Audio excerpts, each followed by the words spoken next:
आपने ऐसा देखा होगा कि बहुत से ऐसे माँ बाप हैं जिनकी बहुत संपत्ति थी और बच्चा न वो फिर बाद में सारी बेच खाई, शराब पीने लग गए। अब उस बोधी आत्मा ने बच्चों के लिए ही सारा जीवन व्यर्थ किया, सारी संपत्ति जोड़ी, और जो संपत्ति मनुष्य जीवन से जोड़नी चाहिए थी, भक्ति करनी चाहिए थी, वो करी नहीं। जिस कारण से वो तो कहीं कुत्ता बनकर गली में घूम रहा होगा पिताजी, और बच्चे उसकी जोड़ी हुई संपत्ति को शराब पी रहे हैं और बर्बाद कर रहे हैं। तो ये बहुत बड़ा झंझट है, इससे निकलना चाहिए आप। परमात्मा ने बहुत सी ऐसी कथाएं सुनाई, गरीबदास जी एकदम तड़फ उठे कि परमात्मा ये जन्म मरण का रोग तो बहुत भयंकर है। वृद्ध अवस्था में जीव बहुत दुखी होता है। तो परमेश्वर ने बताया कि ये जरा और मरण मैं जो विधि बताऊंगा भक्ति की, उससे सदा के लिए समाप्त हो जाता है। और दो साधनाएं आपको प्राप्त हैं पूरे विश्व में, वो जरा मरण के नाश करने की नहीं है। जैसे कर्म करोगे वैसे ही भोगने के लिए वो आपके लिए बनाई है यहाँ के मालिक ने इस काल में। अब बच्चे को अच्छाई और बुराई का जल्दी असर होया करे। वो तड़फ उठा, बुरी तरह कांप गया गरीबदास जी, और कहा भगवान फिर कैसे बने बात। परमात्मा बोले कि उस लोक में जाना होगा। गरीबदास जी ने कहा भगवान एक बार वो लोक दिखा दो मुझे, क्योंकि यहाँ कोई आपके अतिरिक्त कोई बताने वाला नहीं, और मन पापी विश्वास कर नहीं पा रहा। एक बार आंखों देख लो दाता तो दृढ़ हो जाऊंगा। परमात्मा बोले ठीक है, प्रथम मंत्र ले, शिष्य बन मेरा, तब मेरे साथ चल सकता है। प्रथम मंत्र दिया परमात्मा ने, उसकी उनको निकाला, क्योंकि ये तो ऊपर कवर अलग है, इसके अंदर ओरिजिनल एक और शरीर है, सूक्ष्म शरीर।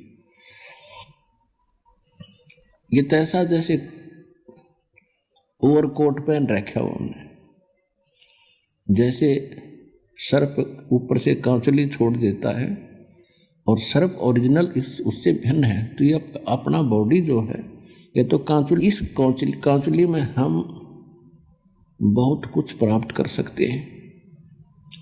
ये शरीर ऐसा समझ लो जैसा अंडा होता है, अंडे का कवर होता है, और जब भक्ति इसमें बीज पड़ जाता है तो ये इसके अंदर जैसे अंडे में बच्चा बन जाता है, और जब वो बच्चा पंख वगैरह उसके हो जाती है तो अंडा फूट जाता है। अंडे को छोड़ के अंदर जो वस्तु थी वो बच्चा, अब उसके पंख होगी, वो उड़न लग गया। तो इसी प्रकार आपके अंदर जो बॉडी है, इस भक्ति से इस यो अंडा समझो, इसको अंड भी कहा है संतों ने, शरीर को पिंड भी कहा है। और इसके अंदर ये आपका जो भक्ति रूपी पर बनने लग रही है पंख, और जब ये भक्ति खूब करोगे डट के, समय आने पर आपके पंख लग जाएंगे उस सूक्ष्म शरीर के। ये ऊपर का कवर, ये अंडा यहीं पड़ा रह जाएगा, और ओरिजिनल पक्षी यानी भक्ति युक्त प्राणी सतलोक चला जाएगा सिद्धि से उड़कर। तो गरीबदास जी बड़े प्रभावित हुए, परमात्मा उनको लेकर ऊपर गए। सबसे पहले धर्मराज के दरबार में पहले ब्रह्मा विष्णु महेश के लोक दिखाए, स्वर्ग और नरक दिखाया। वहाँ हाहाकार मची थी, सभी प्राणी परमात्मा को देख रहे थे, और उनको वो बातें याद आ रही थी जब कभी वो मनुष्य शरीर में थे, जो आज नरक के अंदर दुख उठा रहे हैं या स्वर्ग के अंदर अपनी पूंजी नष्ट कर रहे हैं। उनको वो दिन याद आते हैं जिस दिन परमात्मा कभी उनको पृथ्वी पर मनुष्य शरीर में मिले थे, और उन्होंने परमात्मा के इस ज्ञान को कानों के ऊपर से टाल दिया था। तो वहां रो रहे थे वो, हे भगवान। परमात्मा ने कहा कि मैं तुम्हें उस दिन मिला था, वहां पर और मैं क्या कह रहा था बच्चों, क्योंकि उसके मालिक के पास तो सारे रिमोट हैं और प्रत्येक प्राणी के अंदर अंतःकरण में, कोड वर्ड में पूरी असंख्य जन्मों की, जब से वो जन्म मर रहा है, कुत्ते गधे सूअर से कुछ भी बना है, वो सारा उसके अंदर फीड है। परमात्मा ने वो चालू कर दिया वचन से। और याद आई उसको, कहाँ भगवान आप मिले थे और आप कह रहे थे जो साधना तुम कर रहे हो ये नरक में और स्वर्ग दोनों में जाना पड़ेगा, और मैं जो भक्ति बताता हूँ वो इससे भिन्न है, उससे तुम्हारा कल्याण होगा। उस समय आप क्या कह रहे थे, विवाद कर रहे थे, मुझे खुरका धमका रहे थे, तू क्या जाने दुल्हा, तू क्या जाने क्यों बकवास करता है, हमारे देवताओं को तू ऐसे बताता है। वो सारा कुछ सुनाया परमात्मा ने। वो लज्जित हो गए कि भगवान से धोखा हो गया, बचा लो दाता, अब नहीं। परमात्मा बोले अब नहीं। जब कभी तुम्हें मानव शरीर प्राप्त हो और मेरा कोई दास मेरे ज्ञान की महिमा सुना रहा हो, उसकी शरण में आ जाना, तब तुम्हारा कल्याण होगा। अब गरीबदास जी सुन रहे हैं, उनकी आंखों से सुन रहे हैं, अपने आंखों देख रहे हैं, कानों सुन रहे हैं कि इन्होंने ऐसे ऐसे कहा था भगवान को, और आज ये रो रहे हैं। ये रामकृष्ण के पुजारी थे, कोई शंकर जी का पुजारी था, कोई मुसलमान वहीं पीटा जा रहा था, कोई कुछ साधना कर रहा था, कोई जैनी था। अब सभी वहां भुगत रहे थे। अब गरीबदास जी इतने दृढ़ होते जा रहे थे, ओए होए हे भगवान, सचमुच ये हालत होती अगर हम मालिक ना मिलते तो अपने को। फिर ब्रह्मा विष्णु महेश के लोक में ले गए। वहां देखा बेटा ये सब ना अपनी दुकान खोल रखी है।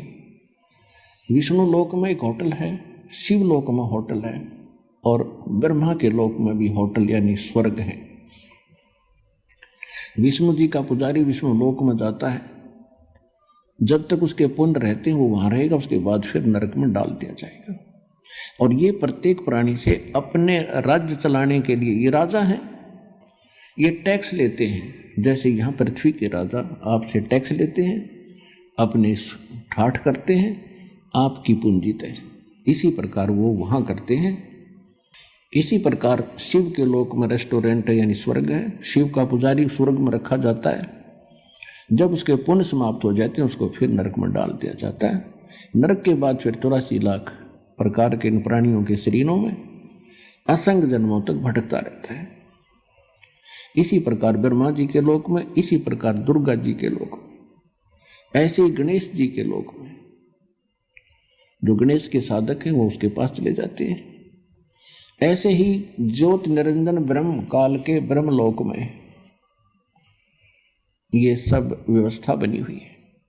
और ये सभी इन पर टैक्स लगाते हैं, चार्ज लेते हैं अलग से, कि कोई 10%, किसी में 20%, कोई 25%, कोई 15% आपकी पूंजी का।